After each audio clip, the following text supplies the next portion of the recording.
अस्सलामु अलैकुम दोस्तों, स्वागत है आपका हमारे चैनल जिक्र बाय अरीफ पर। यहाँ हम आपको इस्लामी इतिहास, पैगंबर की सीरत और ईमान को मजबूत करने वाली कहानियाँ सुनाते हैं। आज की कहानी का नाम है कलीमुल्लाह बनने का सफ़र। रेगिस्तान की वो रात कभी आम नहीं थी। सर्द हवाएं, अंधेरा और एक सफ़र जो सिर्फ मंजिल की तलाश में नहीं था बल्कि तकदीर की तामीर में था। हज़रत मूसा अलैहिस्सलाम जो एक ज़माने में फ़िरौन के महल में पले थे, अब एक मुहाजिर की तरह रेगिस्तान में भटक रहे थे। उनके साथ उनका परिवार था, लेकिन दिल में एक बेचैनी थी, जैसे कोई बुलावा अंदर से उन्हें खींच रहा हो। वो सिर्फ रास्ता नहीं ढूंढ रहे थे, वो हक की तरफ खींचते जा रहे थे। अचानक उनकी नज़र कोहे तूरे सीना की चोटी पर पड़ी। वहाँ एक रोशनी थी, मगर ये कोई आम आग न थी। वो आग थी जो जल रही थी, मगर लकड़ी को नहीं जला रही थी। ये वही आग थी जिसे अल्लाह का नूर कहा जाता है। मूसा अलैहिस्सलाम के दिल में एक खिंचाव हुआ। उन्होंने अपने अहले खाना से कहा, तुम यहीं ठहरो, मैं उस आग से कुछ ला सकूं, शायद कोई रह दिखा सके। जैसे जैसे वो कोहे तूर की तरफ बढ़ते गए, फिजा बदलती गई। हवा भारी हो गई, दिल तेजी से धड़कने लगा। पहाड़ खामोश था, मगर इस खामोशी में एक गूंज थी, एक आवाज, एक एहसास जो दिखाई नहीं दे रहा था मगर महसूस हो रहा था। और फिर, ए मूसा, ये आवाज आसमान से नहीं आई, ये दिल के अंदर से आई। जमीन थरथराई, हवा रुक गई, हर चीज जैसे सजदे में चली गई। मैं तेरा रब हूं, अपने जूते उतार दे, तू मुकद्दस वादी तूवा में है। मूसा अलैहिस्सलाम कांप उठे, लेकिन उन्होंने सिर झुका लिया। उनके अंदर की आवाज अब पूरी तरह शांत थी, क्योंकि वो अपने रब के सामने खड़े थे। अब अल्लाह ताला ने उन्हें वो दर्जा अता किया जो कभी किसी को इस तरह नहीं मिला था।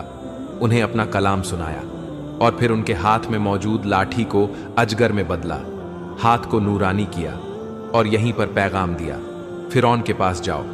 लेकिन बात सिर्फ चमत्कारों तक सीमित नहीं थी। मूसा अलैहिस्सलाम ने कहा, ऐ रब, मेरी जबान में रुकावट है और मैं डरता हूं कि फिरौन मुझे झुठला देगा। मुझे मेरा भाई हारून दे दे, वो मुझसे ज्यादा साफ बोलता है। अल्लाह ताला ने उनकी दुआ कबूल की। हारून अलैहिस्सलाम भी नबी बनाए गए। अब दोनों भाई एक मिशन पर थे, मगर सिर्फ हथियार नहीं, अल्लाह के नूर और कलाम के साथ। एक वक्त ऐसा भी आया जब मूसा अलैहिस्सलाम ने रब से कहा, ऐ रब, मुझे अपना दीदार करा दे। अल्लाह ने फरमाया, तू मुझे नहीं देख सकता, मगर उस पहाड़ की तरफ देख। अगर वो अपनी जगह पर कायम रहा तो तू भी मुझे देख सकेगा। और फिर रब ने अपना जलवा उस पहाड़ पर डाला। पहाड़ फट गया। रोशनी इतनी तीव्र थी कि मूसा अलैहिस्सलाम बेहोश होकर गिर पड़े। जब होश आया तो कह उठे, ऐ रब, तू पाक है, मैं तौबा करता हूं और मैं सबसे पहला ईमान लाने वाला हूं। यह वाकया बताता है कि रब का नूर कितना ज्यादा है, इंसानी आंखें उसे सह नहीं सकती।